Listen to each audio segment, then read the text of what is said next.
Hello everyone, welcome back to the Gyan UGC NET commerce. तो आज हम डिस्कस करेंगे थीसिस राइटिंग।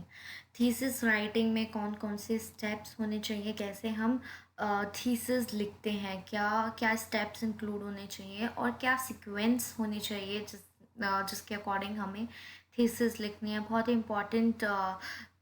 ही इम्पॉर्टेंट कॉन्सेप्ट है जिससे सीक्वेंस यूजीसी नेट के एग्ज़ाम में आपको सीक्वेंस दे दी जाती है और आपको अरेंज करना होता है। तो लेट्स स्टार्ट, समझते हैं थीसिस राइटिंग कैसे करते हैं। First is structure. स्ट्रक्चर में क्या, अगर हम ओवरऑल स्ट्रक्चर की बात करें कि थीसिस राइटिंग में क्या क्या होता है। थीसिस राइटिंग को अगर थीसिस को लिखने के लिए हम 3 सेक्शन में अपनी थीसिस डिवाइड करते हैं। सबसे पहला होता है प्रीलिमिनरी पेजेस। प्रीलिमिनरी पेजेस में क्या होता है, प्रीलिमिनरी पेजेस होते हैं आगे वाले पेजेस। जब हम अपनी थीसिस स्टार्ट करने से पहले जो हमारे जो पेजेस होते हैं, जो स्ट्रक्चर होता है, जैसे टाइटल ऑफ द पेज, ठीक है, title of the page, acknowledgement, किसी को हम एक्नॉलेज करना चाहते हैं, table of content, table of chart, table of list of table, list of chart, जो प्रिलिमिनरी पेजेस होते हैं उसमें हम वो चीज़ें इंक्लूड करते हैं। फिर आता है मेन टेक्स्ट, या बोल सकते हैं हम मेन बॉडी। मेन टेक्स्ट और मेन बॉडी मतलब जो बहुत इम्पॉर्टेंट एक्सपेक्ट है, जैसे हमारी जो हमारा टॉपिक है थीसिस का, हम उसके बारे में इंट्रोडक्शन लिखेंगे, उससे रिलेटेड क्या क्या ऑब्जेक्टिव्स हैं हमारे, क्या इम्पोर्टेंस क्या है, सिग्निफिकेंस क्या है हमारी स्टडी की, क्या प्रॉब्लम है, क्या ऑब्जेक्टिव्स हैं, क्या हमने हाइपोथेसिस बनाया, क्या यूनिक बात हम किस पर्टिकुलर प्रॉब्लम को हम डिस्कस करना चाहते हैं, अगर हम वो प्रॉब्लम ले रहे हैं तो उसकी क्या रेलेवेंस है। ठीक है, इंट्रोडक्शन हो गया। फिर होता है literature review. Literature review one by one हम डिस्कस करेंगे। मैं अभी समझाने के लिए आपको, जैसे मेन टेक्स्ट में इंट्रोडक्शन हो गया, एलआर हो गया, देन रिसर्च मेथडोलॉजी, फिर डेटा एनालिसिस, कंक्लूजन, हम सब सम अप करते हैं, वो आता है मेन बॉडी में। फिर आता है थर्ड पार्ट, हम करते हैं सप्लीमेंट्री मटेरियल। सप्लीमेंट्री मटेरियल वो मटेरियल होता है जो हमारी मेन बॉडी को सपोर्ट करता है। फॉर एग्जांपल, अगर हमने हमने रेफरेंसेस लिए।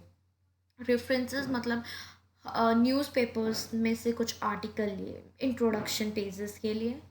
ठीक है, हमने हमारी जो रिसर्च मैथडोलॉजी है वो किसी किसी और ने भी सेम प्रोसीजर फॉलो करा है, उसको उसका रेफरेंसेस, तो रेफरेंसेस जो हमें जो हमारी स्टडी को सपोर्ट करते हैं, जो हमारा सोर्स है, हम जहाँ से इंफॉर्मेशन लिया है, हमने जहाँ से हमने चाहे वो एलआर हो, चाहे वो हमारा रिसर्च मेथडोलॉजी हो, इंट्रोडक्शंस में हमने जो रेफरेंसेस लिए हैं, या मेथड्स और जो प्रोसीजर को जो हम कोट करेंगे उनके रेफरेंसेस हमने कहाँ से लिए हैं, वो सप्लीमेंट्री पेजेस में आते हैं। दूसरा होती है अपेंडिक्स। अपेंडिक्स में क्या होता है कि जैसे फॉर एग्जांपल हमारी स्टडी जो है वो प्राइमरी नेचर की है, हमने क्वेश्चन एयर फिल कराया तो क्वेश्चन एयर उसमें पीछे अटैच होगा, क्या क्वेश्चन पूछे गए हैं। ठीक है, लिस्ट अगर हमने टेबल्स बनाई हैं, कुछ एडिशनल टेबल्स हैं जो मेन बॉडी को सपोर्ट करती हैं बट एडिशनल हैं, इतना ब्रीफ इंफॉर्मेशन हमें नहीं चाहिए होता। जैसे लाइक सेम क्वेश्चनेयर वाला जो प्रोसेस होता है, क्वेश्चनेयर का जो क्या क्वेश्चंस पूछे वो हम पीछे अपेंडिक्स में डालेंगे। ठीक है, लेकिन जो रेलेवेंस है, जो पूरा डेटा है उसका, वो हम मेन बॉडी में हम उसको एनालाइज करेंगे।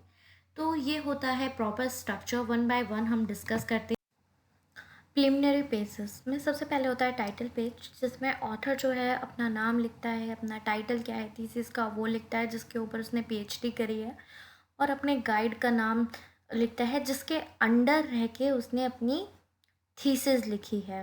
गाइड का नाम और कौन सी यूनिवर्सिटी से वो बिलोंग करता है वो टाइटल पेज में इंक्लूड होता है। नाउ सेकंड होता है सर्टिफिकेट। सर्टिफिकेट में बेसिकली जो उसका गाइड है वो वो ये जो उसका गाइड है जिसके अंडर उसने अपनी थीसिस कंप्लीट करी है, वो सर्टिफाई करता है कि जो ये कैंडिडेट है उसने इस टॉपिक पे इस पर्टिकुलर डिग्री के लिए उसने मेरे अंडर काम किया गया है और उसका जो काम है वो सिंसियर है। तो बेसिकली ये सर्टिफिकेट होता है थीसिस का, जो उसका सुपरवाइज़र है वो अपने सिग्नेचर करता है और सर्टिफाई करता है कि जो पर्टिकुलर ऑथर है उसने मेरे अंडर काम किया है, इस डिग्री के लिए किया गया है, और उस टाइटल का नाम, कैंडिडेट का नाम, डिग्री का नाम और इंस्टीट्यूशन का नाम मेंशन होता है। उस पर सिग्नेचर करता है उसका सुपरवाइज़र। नेक्स्ट होता है डिक्लेरेशन, जिसमें जो ऑथर है वो ये डिक्लेयर करता है कि जो उसने जो ये काम किया है, थीसिस लिखी है या रिपोर्ट जो लिखी है, वो ओरिजिनल कंट्रीब्यूशन है, उसने कहीं से कॉपी पेस्ट नहीं किया है। तो ये डिक्लेरेशन वो देता है अपने सिग्नेचर्स के साथ। नेक्स्ट होता है एक्नॉलेजमेंट। अगर एक्नॉलेजमेंट में बेसिकली वो ड्यूरिंग द रिसर्च वर्क जिस जिस बंदे ने, जिस पर्सन ने उसकी हेल्प करी है, चाहे वो रिसर्च मेथडोलॉजी से रिलेटेड हो या फाइनेंस से रिलेटेड हो। फॉर एग्जांपल अगर वो स्कॉलर है, अगर उसको फेलोशिप कहीं से मिल रही है, तो उसको जहाँ से उसको फेलोशिप मिलेगी उसको एक्नॉलेजमेंट करेगा, या किसी एक्सटर्नल थर्ड पर्सन ने उसकी रिसर्च वर्क में हेल्प करी है तो उसका नाम वो एक्नॉलेजमेंट में दे सकता है। Now next is a table of content. Table of content बहुत ही इम्पॉर्टेंट होता है थीसिस में, जिसमें प्रॉपर प्रोसीजर मेंशन होता है, पूरा डिज़ाइन जो है, पूरा आउटलेट जो है वो मेंशन होता है, और उसमें पेजेस भी मेंशन होते हैं। फॉर एग्जांपल अगर किसी को थीसिस पढ़नी है, तो अगर उसको रिसर्च मेथडोलॉजी देखनी है तो डायरेक्ट देखेगा कि कौन से पेज नंबर से स्टार्ट हो रही है मेथडोलॉजी, रिसर्च मेथडोलॉजी, वो उसको देखेगा और उस पर डायरेक्ट उस पेज नंबर पे पहुंच के रिसर्च मेथडोलॉजी पढ़ सकता है उस पर्टिकुलर ऑथर की। तो ये होती है, मतलब बहुत ही क्रूशियल, बहुत ही इम्पॉर्टेंट होता है टेबल ऑफ कंटेंट। उसमें हर एक चीज़ उसने स्पेसिफाई की होती है, research methodology, introduction, literature reviews, उसके सब पार्ट्स, उसके अंदर क्या क्या इंक्लूड किया है उसने। फॉर एग्जांपल अगर किसी को डायरेक्ट देखना है कि सिग्निफिकेंस ऑफ द वर्क क्या है, सिग्निफिकेंस क्या है या प्रॉब्लम क्या है, तो वो डायरेक्ट वो देख सकता है, क्योंकि इंट्रोडक्शन में सब पॉइंट्स में उसकी सिग्निफिकेंस या क्या उसके ऑब्जेक्टिव्स हैं स्टडी के, वो मेंशन होते हैं, वो डायरेक्ट उस पेज नंबर पे जाके देख सकते हैं। Now next is list of figures and tables. During क्या क्या फिगर्स और क्या क्या टेबल्स जो उसने यूज़ करी हैं, उनकी जो हेडिंग्स हैं, लिस्ट बना के उसके प्रिलिमिनरी पेजेस पे आती हैं। टेबल्स की हेडिंग विद टेबल, उसकी फॉर एग्जांपल 1 2 3 4 5 6 टोटल जो टेबल्स हैं वो 7 हैं, तो उनकी हेडिंग्स, कितनी टेबल्स हैं, कितनी फिगर्स हैं, वो सब प्रिलिमिनरी पेजेस पे आती हैं। Now next is abbreviation.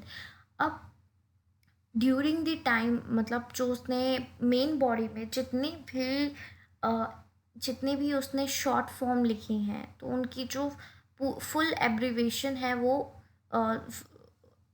उनका जो फुल फॉर्म है वो उनको एब्रीवेशन में प्रॉपर देना होता है। फॉर एग्जांपल अगर किसी ने यूज़ करे हैं like return on asset, profitability को मेजरमेंट करने के लिए यूज़ किया है, तो एब्रीवेशन में आ जाएगा ROA। ROA क्या इंडिकेट करता है, रिटर्न ऑन एसेट्स, या ROE क्या एक्सप्लेन करता है, रिटर्न ऑन इक्विटी। तो ऐसे सारी जितनी भी एब्रीवेशन उसने यूज़ करी है थीसिस में, वो एब्रीवेशन आ जाएंगी प्रिलिमिनरी पेजेस पे। इज मेन टेक्स्ट और मेन बॉडी। मेन टेक्स्ट और मेन बॉडी में सबसे पहले आता है इंट्रोडक्शन। इंट्रोडक्शन में जो ऑथर है, जो कैंडिडेट है, वो अपना टॉपिक इंट्रोड्यूस करेगा। ठीक है, स्टेटमेंट ऑफ प्रॉब्लम, प्रॉब्लम क्या है, क्यों उसने वो टॉपिक लिया, क्या उसकी एक्चुअल नीड क्या है, ठीक है, क्या प्रॉब्लम वो सॉल्व करना चाहता है, क्या उसकी स्टडी का पर्पस है, क्या उसकी अजम्पशंस हैं, क्या उसकी लिमिटेशन है, तो वो सब चीज़ें उसकी इंट्रोडक्शन में कवर हो जाती है। Now next is review of related literature. देखो, रिव्यू ऑफ रिलेटेड लिटरेचर मतलब जो प्रीवियस स्टडीज़ हुई हैं सेम टॉपिक पे, वो सारे अभी तक क्या काम हुआ है, क्या उसका काम प्रीवियस जो काम हुआ है उसमें से लेके उसने कुछ रिसर्च गैप निकाला होगा और फिर फर्दर उसने परस्यू करा होगा। तो जो गैप है वो लिटरेचर रिव्यू से आइडेंटिफाई होता है। Now next is methodology. Methodology में क्या होता है, प्रॉपर डिज़ाइन होता है स्टडी को, क्या टूल एंड टेक्निक्स हमने यूज़ किए हैं, ठीक है, हमारी स्टडी मतलब क्या टूल एंड टेक्निक्स हमने यूज़ किए हैं अपनी स्टडी को, मतलब एक सिस्टमेटिक वे में डिस्क्राइब किया जाता है पूरी डिटेल, क्या टूल्स हैं, क्या टेक्निक्स यूज़ करी हैं, ऐसा अगर टूल्स और टेक्निक्स यूज़ करी हैं वो ऐसी क्यों यूज़ करी हैं, हमारा जो डेटा है हमने डेटा कहाँ से लिया है। फॉर एग्जांपल किसी का सेकेंडरी डेटा है, उसने जो वेरिएबल सेलेक्ट करे हैं वो डेटा कहाँ से लिया है, किसी का प्राइमरी डेटा है उसने किस पे सर्च करी है, किस पे रिसर्च करी है, तो वो प्रॉपर डिटेलिंग मेथडोलॉजी में आ जाती है। क्या उसका कौन सी टेक्निक उसने यूज़ करी है, प्रोबेबिलिटी टेक्निक है, नॉन प्रोबेबिलिटी टेक्निक है, क्या उसका सैम्पल साइज़ है, क्या कौन सी पॉपुलेशन उसने लिया है, तो वो सब चीज़ें पार्ट ऑफ द मेथडोलॉजी होती हैं। नाउ नेक्स्ट होता है एनालिसिस एंड इंटरप्रिटेशन। फाइनली वो अपने डेटा को प्रेजेंट करेगा, एनालाइज करेगा, और ये बहुत ही इम्पॉर्टेंट स्टेज होती है किसी भी रिसर्च प्रोजेक्ट की, ठीक है। वो ग्राफ्स के थ्रू, टेबल्स के थ्रू अपने रिजल्ट्स को डिस्कस करता है, एनालाइज करता है और देन रिपोर्ट करता है। तो रिजल्ट्स जो हैं उसके एनालाइज, अभी हम बात करें सिर्फ एनालाइज इंटरप्रिटेशन की, तो पहले वो प्रॉपर प्रेजेंटेट करेगा, प्रेजेंटेशन बनाएगा, चाहे वो ग्राफिकल हो चाहे वो टेबुलर फॉर्म में हो, तो अपने पूरे डेटा को प्रेजेंट करेगा, फिर उसके एनालिसिस के बेस पे वो रिजल्ट करेगा, रिजल्ट जो है वो as it is result mention करेगा, एंड देन उसके ऊपर डिस्कशन होगा कि अगर ऐसा रिजल्ट है तो क्या है, क्या कंपैरेटिव स्टेटमेंट वो लेगा कि फॉर एग्जांपल अगर उसके रिजल्ट्स आते हैं पब्लिक प्राइवेट या फॉरेन बैंक से रिलेटेड, तो जो रिजल्ट्स आए हैं एक्चुअल रिजल्ट्स वो, और उनको फर्दर डिस्कशन करेगा कि अगर किसी में पॉजिटिव इम्पैक्ट आया है, किसी का नेगेटिव इम्पैक्ट आया है, तो वो ऐसा क्यों आया है, और क्या, फिर उसको कंपेयर करेगा, या जैसे पब्लिक प्राइवेट बैंक्स की जो परफॉर्मेंस है, जो फॉर एग्जांपल अगर हमने मेज़र करी है, तो उसका प्रॉपर डिस्कशन कि क्या क्या उसमें अगर पब्लिक सेक्टर बैंक पीछे है प्राइवेट और फॉरेन बैंक से, तो ऐसा क्यों है, तो प्रॉपर डिस्कशन, जो उसकी की फाइंडिंग्स हैं वो सब उसमें आएंगी। डिस्कशन, आफ्टर द डिस्कशन की अगर है उसकी जो परसेप्शन है वो मेंशन करेगा, देन आता है रिकमेंडेशन एंड कंक्लूजन। रिकमेंडेशन मतलब उसकी स्टडी से जो की फाइंडिंग निकल के आती है, क्या वो रिकमेंड करना चाहता है on the basis of the key finding, ठीक है, तो वो रिकमेंड करेगा और फाइनली कंक्लूड करेगा अपनी स्टडी को with very very clear words and concise and clear words में वो अपना कंक्लूड करेगा, कंक्लूजन फाइनल उसकी क्या फाइंडिंग्स हैं।